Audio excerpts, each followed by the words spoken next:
আসসালামু আলাইকুম ওয়া রাহমাতুল্লাহি ওয়া বারাকাতুহু। কিরোয়া নাতিনা নকরুল আসলে ভালো আছে না?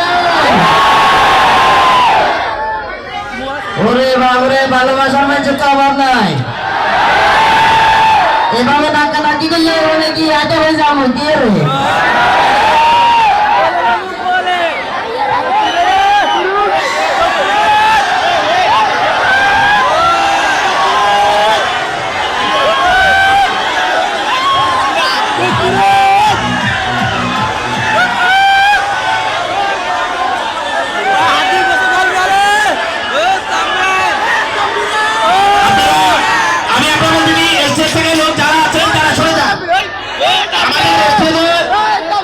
সম্মানিত অতিথি যারা আছেন তারা সরে যান।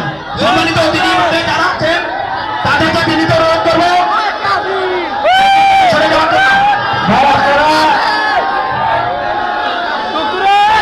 আপনাদের সবার কাছে হাত জোর করে রিকোয়েস্ট করতেছি, রাস্তাটা ক্লিয়ার রাখেন। রাস্তা এটা যেহেতু আমাদের মাঝে আরো উপস্থিত হয়েছেন জনপ্রিয় কন্টেন্ট ক্রিয়েটর কুকুরুদ্দিনের সাথে আরেকজন সহযোগী আশরাফুল।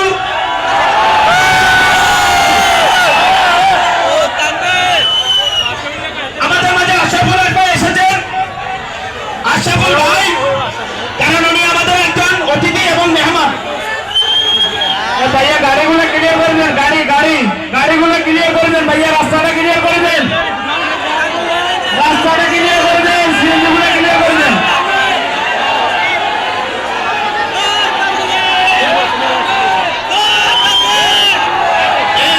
এই সকল দর্শকের কাছে আমার একটা প্রশ্ন, এই সবাই একটু সাইলেন্ট থাকেন।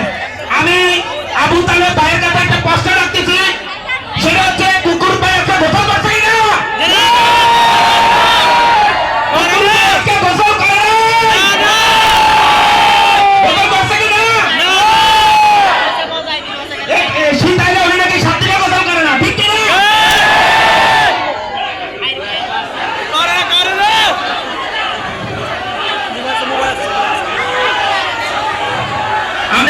আমরা একটু শান্ত হই, আমরা একটু শান্ত শৃঙ্খলাভাবে অবস্থান করি। আমরা কেউ উচ্ছৃঙ্খল ভাবে আচরণ করবো না। দয়া করে আমরা কেউ উচ্ছৃঙ্খল ভাবে আচরণ করবো না, যাতে আমাদের প্রোগ্রামটা নষ্ট হয়ে না যায়।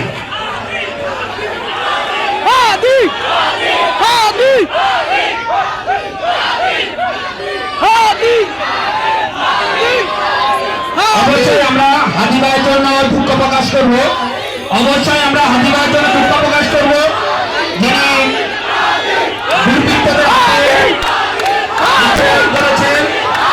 আমি দর্শকদের পক্ষ থেকে হাজি ভাইয়ের জন্য দোয়া করি, আল্লাহ যেন ওনাকে বেহেশতের উচ্চ মাকামে দান করেন।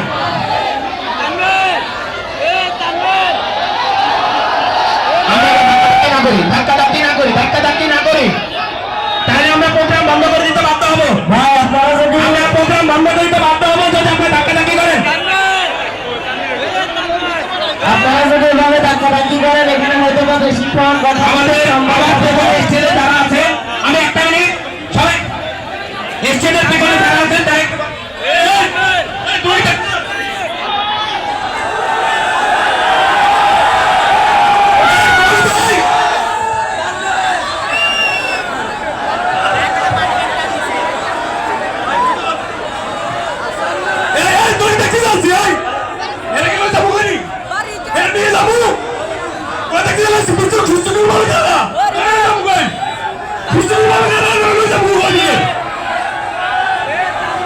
আপনারা যদি এভাবে যদি শৃঙ্খল করেন, এখানে হয়তো বা দাঁড়িয়ে বেশিক্ষণ কথা বলা সম্ভব হবে।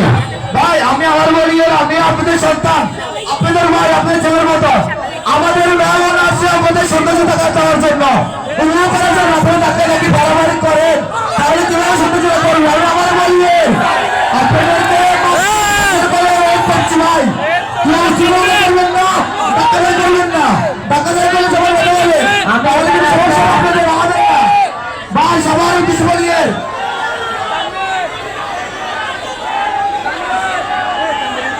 আমি এখানে আসার উদ্দেশ্য হচ্ছে আপনাদের সাথে কিছুক্ষণ কথা বলা, কিন্তু আপনারা যদি এখানে উশৃঙ্খল করেন হয়তো বা লম্বা সময় ধরে এখানে দাঁড়িয়ে থেকে কথা বলা সম্ভব হবে না। আমি আপনাদের কাছে হাত জোর করে রিকোয়েস্ট করবো, অন্তত পক্ষে আপনারা রাস্তাটা একটু ক্লিয়ার রাখেন। রাস্তা যদি ক্লিয়ার থাকে কিংবা এখানকার দোকানদার হয়তো যদি কোনো সমস্যা না হয় আমরা মাগরিবের আগ পর্যন্ত এখানে কথা বলতে পারবো, কিন্তু আপনারা যদি রাস্তা ব্লক করে রাখেন অথবা দোকানদার হয়তো সমস্যা হয়, ইচ্ছে থাকা সত্ত্বেও হয়তো আপনাদের সাথে এখানে লম্বা সময় কথা বলা যাবে না। আমি জানি আপনারা আমাকে অনেক ভালোবাসেন, আপনাদের ভালোবাসার বইয়ের প্রকাশ দেখাতে গিয়ে হয়তো দেখা কি হচ্ছে, তবে রিকোয়েস্ট থাকবে রাস্তাটা ক্লিয়ার করে দেন, কারণ এখানে যেহেতু একটা চলমান সড়ক, অন্তত পক্ষে আশপাশের মানুষগুলোর যেন কোনো কষ্ট না হয়। রাস্তাটা যদি ক্লিয়ার করে রাখেন তাহলে হয়তো বা কথা বলা সম্ভব হবে, আর রাস্তা যদি ক্লিয়ার না করেন তাহলে আমার পক্ষে কথা বলা সম্ভব নয়। এখনো কিন্তু গাড়িগুলো আটকে আছে, আপনারা কষ্ট করে রাস্তাটা একটু ক্লিয়ার করে দেন, রাস্তাটা একটু ক্লিয়ার করে দেন। রিকোয়েস্ট, আমার রিকোয়েস্ট থাকবে এটাই, কারণ রাস্তা যদি ক্লিয়ার না থাকে এখানে দাঁড়িয়ে কথা বলা সম্ভব না। একটা প্রশ্ন, সেলিম ভাই গোসল করে আসিনি আজকে, দেখো আমরা এখনো দেখতেছি অলরেডি গাড়ি অনেকগুলো আটকে আছে। আপনাদের কাছে রিকোয়েস্ট থাকবে রাস্তাটা ক্লিয়ার করে দেবো, ওই পাশে দুইটা গাড়ি অলরেডি আটকে আছে যে ওই পাশে। ভাই আপনাদের কাছে রিকোয়েস্ট থাকবে রাস্তাটা একটু ক্লিয়ার করে দেন, রাস্তাটা একটু ক্লিয়ার করে দেন, আমি অনেক বেশি খুশি হব। আমার উদ্দেশ্য কাউকে কষ্ট দেওয়া না, আমি এখানে এসেছি আপনারা ভালোবাসেন, আপনাদের সাথে কিছুক্ষণ কথা বলার জন্য, দেখা করার জন্য, কিন্তু আপনারা যদি রাস্তা ব্লক করে দাঁড়িয়ে থাকেন, আমি যতটুকু জানি আসছে এখানে বাজার, তো আমি চাই না আসলে আশাকে কেন্দ্র করে এখানকার কোনো ব্যবসায়ী বা কোনো দোকানদার অথবা কোনো গাড়ি ড্রাইভার কষ্ট বা কতটা ক্ষতিগ্রস্ত হোক।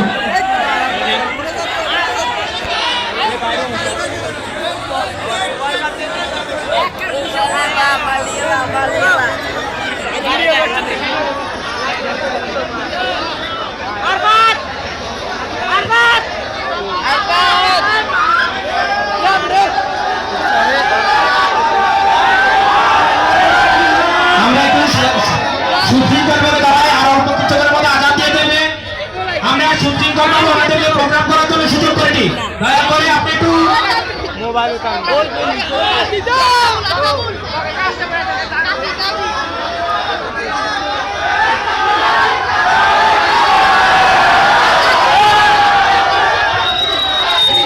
আমার কাছে একটা জিনিস অনেক বেশি ভালো লেগেছে, সেটা হচ্ছে ওসমান হাদি ভাইয়ের বিচার নিয়ে অনেকে এখানে ফেসবুক নিয়ে এসেছে।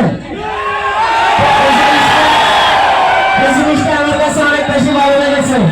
এটা প্রবাদ আছে, যখন তুমি এসেছিলে ভাবে ভেবেছিলে তুমি এসেছিলে সবে, এমনই জীবন করিলে গঠন, মরিলে হাসিবে তুমি কাঁদিলে ভুবন। আসলে ওই যে কথায় আছে না, কীর্তিমানের মৃত্যু নাই। যারা প্রকৃতপক্ষে দেশের জন্য মানুষের জন্য ভালো কাজ করে এরা মারা যাওয়ার পরে আমাদের মনে কিন্তু জায়গা করে রাখে। একজন হচ্ছে হাদি ভাই, যদি আমরা আজকে টপিক এটা না, বাট আমি অনেকগুলো প্রশ্নের অনেকগুলো জায়গাতে এটা বলতে বাধ্য হয়েছি। তো আমরা সবাই মহান আল্লাহ রাব্বুল আলামিনের কাছে দোয়া করবো,